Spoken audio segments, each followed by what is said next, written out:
దూరం అవుతావు, ఎన్నాళ్ళు ప్రభుని కాదులకు తిరుగుతావు, ఎన్నాళ్ళు ప్రభు చిత్తాన్ని ప్రోత్సహిస్తావు,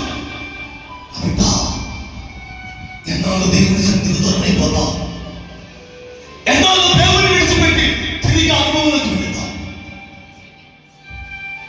నీ తత్వం మారదా? నీ బ్రతుకు మారదా? నువ్వు చేస్తున్న పాపం నుంచి విడిపించగలవా? సమరస్త్రీ తన పాపాన్ని దాచిపెట్టుకోవాలని ప్రార్థించింది, కానీ యేసు ప్రభు ఆమెలో ఉన్నటువంటి ఆ పాపాన్ని బయటికి తీసుకుని వచ్చాడు. నువ్వు అనుకోవచ్చు అక్క, అన్నా నువ్వు అనుకోవచ్చు, నేను చేసేది ఎవరు చూడటంలే, నేను చేసేది ఎవరి కళ్ళు కనపడటంలే, నేను చేసేది నా తల్లిదండ్రులు చూడటంలే, నేను చేసేది నా సాధువులు చూడటంలే, నేను చేసే పని నా భర్త కనపడట్లేదులే, నేను చేసే పని నా భార్య చూడటలేదులే అనుకొని నీ చిత్తానుసారముగా, నీకు ఇష్టానుసారముగా, నువ్వు కోరుకున్నట్టుగా నీ హృదయాన్ని లేనిపోని ఆలోచనలతో, లేనిపోని క్రియలతో నింపుకొని దేవునికి వ్యతిరేకంగా పాపం చేస్తున్నావా? దేవునికి వ్యతిరేకంగా లేస్తున్నారా? అయితే ప్రభుని ఎదుటి రోజున కృపను విస్తరింపజేయుడుగాక. ప్రభు ఈ రోజున నా ప్రభు కృప నిండుగా మీ అందరి మీద ఉంచునుగాక. రా బయటికి, నువ్వు అనుభవిస్తున్న అనుభవాల నుంచి బయటికి రా. నా బిడ్డ, దేవునికి వ్యతిరేకంగా లేవాలని చూడమాకు, దేవునికి వ్యతిరేకంగా ఉండాలని ఆలోచించుకో. అయ్యో అది మీకు శ్రమ, అయ్యో అది మీకు శ్రమ. నా బిడ్డలారా, ఈరోజు నీ స్థలంలో ఉన్నానే, ఒక్కసారి నీ హృదయాన్ని పరిశీలించుకో. నీ పక్కింటి వారితో, నీ తోటి కొడలతో, నీ అత్తతో, నీ మరిదితో, నీ మగలతో, నీ తమ్ముళ్ళతో, నీ బంధు వర్గముతో నువ్వు శత్రువుతో పెట్టుకుంటున్నావా? దేవుడు బాధపడుతున్నాడు నిన్ను చూసి. నువ్వు దేవుడు ఒకటి పెట్టుకుని ఒకటి మాట్లాడుతున్నావా? దేవుడు బాధపడుతున్నాడు. సహోదరి, మనసు మార్చబడాలి, నీ హృదయం మార్చబడాలి.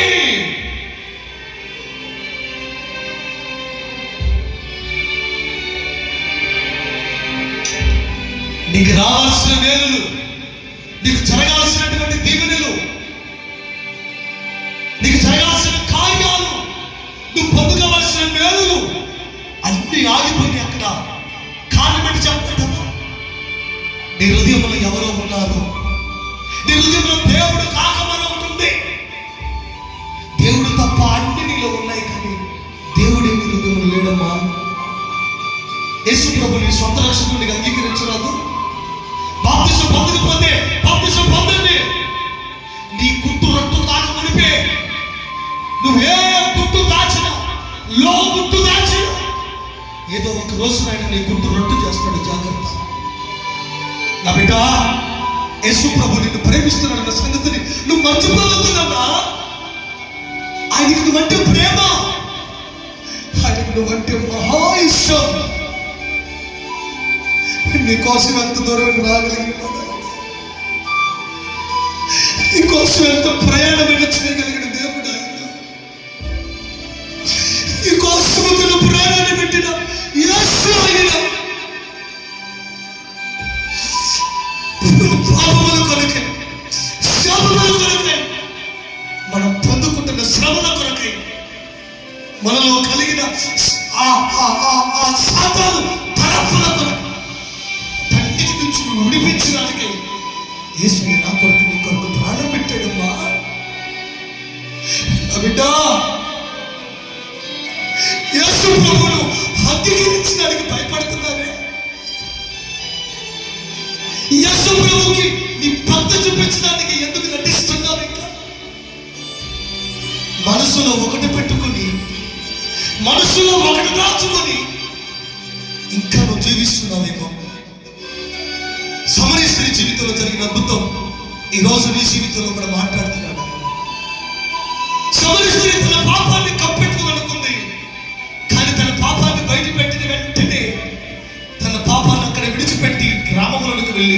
యేసుక్రీస్తు గురించి సువార్త ప్రకటించి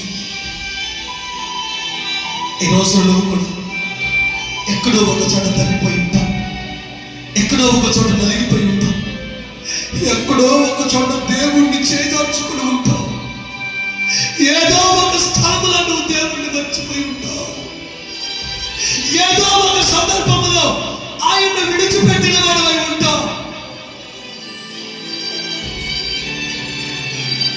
బిడ్డా,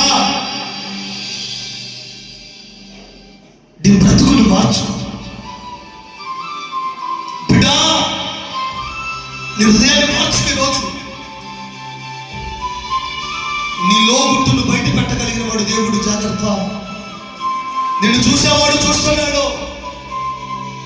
నీ విశ్వాసం దేవుడికి కనబడుతుందా? నీ పరిశుద్ధం దేవుడికి కనబడుతుందా లేదా? నీ పవిత్రత దేవుడు చూస్తున్నాడు. నాన్న,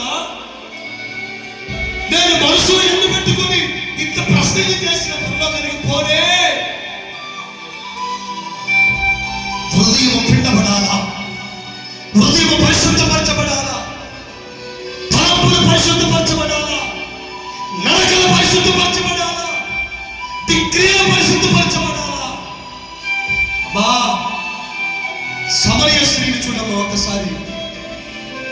చేసిన పాపాన్ని ఒప్పుకొని విడిచిపెట్టింది. నాన్న, నువ్వు యేసు రక్తంలో కడగబడి కూడా అన్నారా, యేసుక్రీస్తు నమ్ముకొని కూడా పాపంలోకి వెళ్తున్నావు. నా తమ్ముడు చెల్లి, రండమ్మా, ఆ పాపంలోంచి బయటికి రండి, ఒప్పుకోండి. ప్రభు మీకు కృపను అనుగ్రహించునుగాక.